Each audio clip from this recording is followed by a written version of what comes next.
La présidence Macron marquera-t-elle un grand tournant de la politique économique française ou bien s'inscrira-t-elle dans la continuité? En premier affichage, le programme d'Emmanuel Macron revendique haut et fort une révolution flexicuritaire inédite qui marierait flexibilité, incitation à l'innovation au niveau de l'entreprise, socialisation des risques au niveau des individus et haut niveau d'investissement dans la formation du côté de l'État.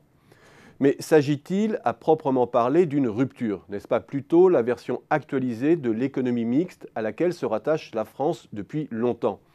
Une volonté gaullienne de marier capitalisme et socialisme, État et marché. Car avec Macron, la priorité n'est pas à la réduction du poids de l'État, plutôt à une réallocation des dépenses vers des dépenses d'investissement, avec une forte conscience que les réformes ont un coût et doivent indemniser les perdants, et que la réduction des dépenses de fonctionnement de l'État passe par des investissements préalables. Disons pour faire vite que Macron est plus proche d'un Blair que d'une Thatcher, nous proposant une version 4.0 de l'économie mixte. Et au fond, en réaffirmant l'option européenne, Macron opère moins un tournant qui ne s'inscrit dans une suite de révisions incrémentales du modèle mixte français. Nous avons tous en tête celui de la rigueur de 1983, où après la relance ratée de 1981 et les désordres induits par les dévaluations en cascade, le gouvernement français met le cap sur la politique de désindexation des salaires et de restauration de la profitabilité des entreprises. La ligne Delors-Fabius, qui prône une adaptation à l'économie de marché, l'emporte alors sur celle de Chevènement, qui plaide pour une fermeture de l'économie française et une sortie du contraignant système monétaire européen. C'est désormais ce double choix fondateur du franc fort et de l'intégration européenne renforcée, puis élargie, qui fixera le cap de la politique hexagonale. À partir de là, la France se réforme, dérégulant son marché des biens et des services et celui des capitaux, se conformant aux règles de concurrence européennes. Et le tournant des privatisations de 1986, validé par la suite et même amplifié sous la gauche, notamment sous l'ère Jospin, n'est au fond que le corollaire de l'option européenne. L'État n'en conserve pas moins des minorités de blocage dans un certain nombre de groupes stratégiques fidèles à sa ligne de mixité. C'est pris dans ce jeu de contraintes et d'harmonisation européenne que s'opère un autre grand tournant de la politique économique, celui de la fiscalisation de la protection sociale, avec la CSG en 1991 sous Rocard, pour ne pas surcharger le travail.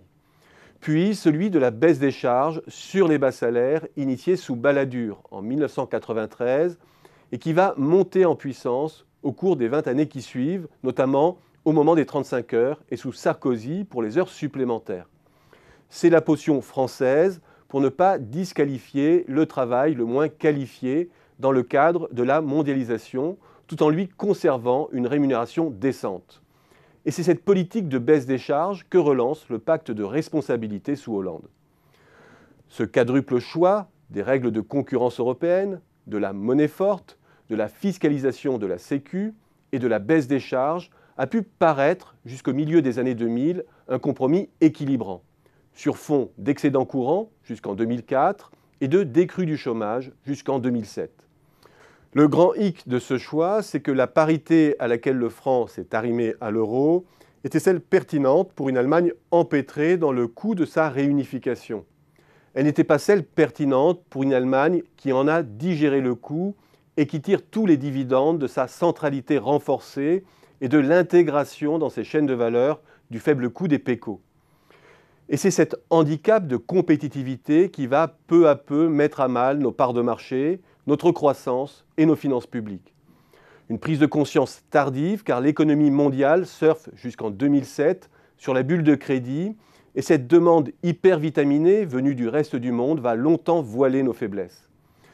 Le réveil, c'est 2013 avec le pacte de responsabilité qui constitue un tournant à l'échelle du mandat de Hollande mais qui n'est au fond que l'approfondissement d'une ligne qui traverse les alternances depuis 3 décennies. Et de ce point de vue, Macron, c'est à la fois du tout beau, tout neuf, mais aussi la poursuite d'un film assez cohérent d'adaptation continue de la France aux contraintes de la mondialisation.